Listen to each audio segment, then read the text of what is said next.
Today I want to talk about some of the refreshing experiences I've had in the art world. I have been based in Paris for a while now, and going through galleries, living in the art space of Paris, I have seen some interesting changes occur, and they deal with the material you use to make art, and also with the angst that drives the work.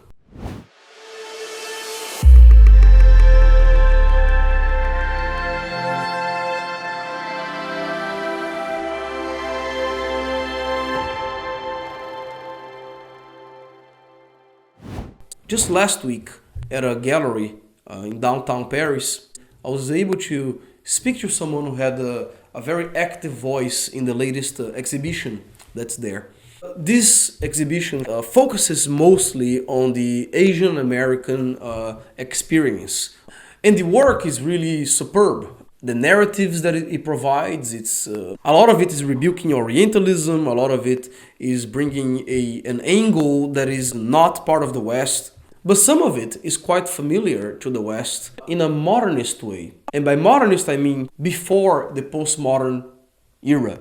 The fact that the paintings and sculptures made a lot of use of traditional media, oils, pastels, acrylics, canvas, ceramics, wood for sculpture. It was not at all like what you see in most contemporary art galleries, which is a lot of ephemera material, a lot of work that is quite residual and process-based. These were works that were well studied, and you could tell that the various authors, the makers of these works, had come from various backgrounds, but the media used was quite traditional. So I asked this leading curator what the thought was behind featuring these works with very traditional media. And her follow-up question was, what do you mean? And I said, well, these works show oil and acrylics and sculptures in wood and in ceramics. That's not following the trend of what you see in Paris among contemporary art galleries.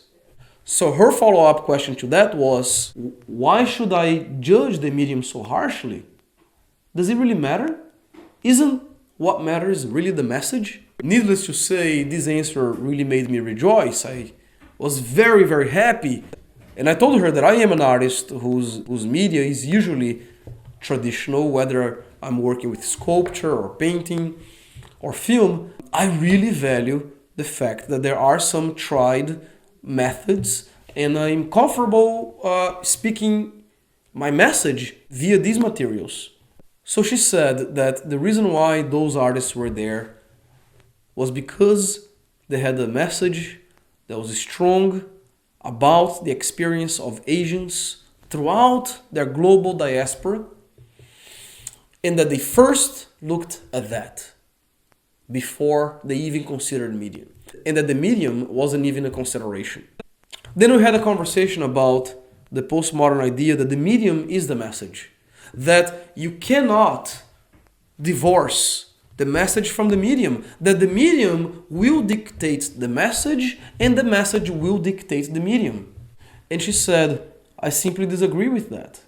And I was so happy to hear that. It's refreshing to hear that. So all I have to say is there is great consideration for the narrative behind the work now, and more of a reliance on meaning, intention, and execution of the work. That is just very good news. Cheers to that.